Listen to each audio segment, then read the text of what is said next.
Last spring, James Madison University moved its traditional field camp online in response to the COVID-19 virus. When beginning planning for this course, faculty carefully reviewed the learning objectives of the field course. Although there was consensus that we could not address the learning objectives related to field skills, there were other learning objectives that could be taught effectively in an online environment, such as geologic interpretation, spatial reasoning, peer collaboration, and independent thinking. At the onset of developing the course, we realized the students would need a way to manipulate spatial data in a virtual environment. The instructors decided it was important to focus on one software program so the students would not be overwhelmed with multiple technologies. We decided to use ArcGIS because of its versatility and potential benefits to students after graduation. The first week of the course was dedicated to building the students' technical background with ArcGIS Pro. Some of the students had no experience prior to this course. The first project we took over was a superficial mapping project. Here, students were presented with two possible hypotheses for the evolution of Paramore Island. One was that Paramore Island was experiencing barrier island migration, while the other was that Paramore Island was experiencing oceanside erosion. The students were provided with orthophotos from 2007 and 2017, as well as a DEM, and they were asked to evaluate these two hypotheses. The shorelines were digitized by the class collaboratively.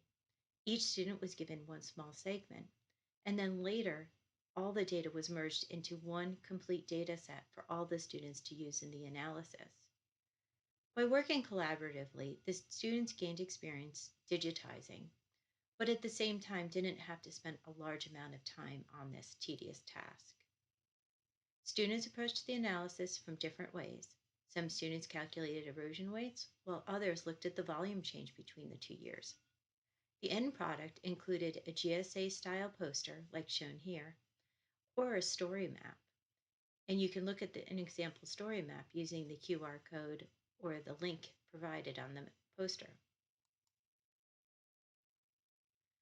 Bedrock mapping is an important component of most traditional field camp experiences. Last spring, the students were not able to visit the field in person, so instead, the instructors used the data that they had previously collected to create new mapping exercises for the student.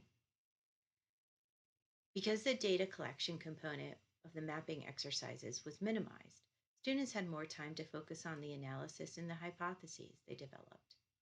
Students also had access to additional data such as DEMs, imagery, and hillshade map to help their analyses.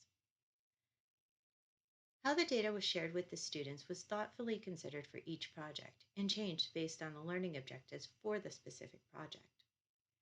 For example, in one project, the students were provided only with field notes from which they had to determine lithology on their own. The final project was an engineering geology project.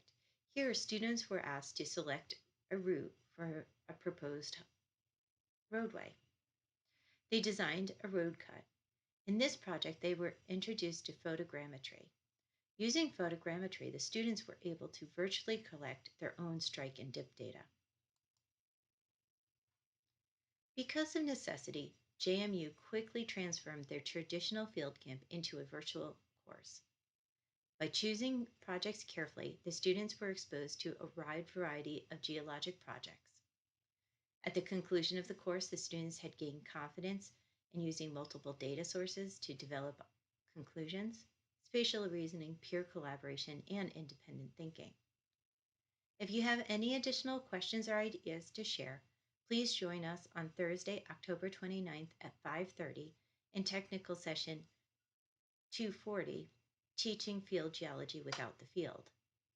Or learn more about the entire camp in the oral presentation, From the Emerald Isles to the Red Planet, a rapid pivot from a study abroad to a virtual capstone mapping course. And that's on Wednesday, October 28th at 5:45, again in technical session 240.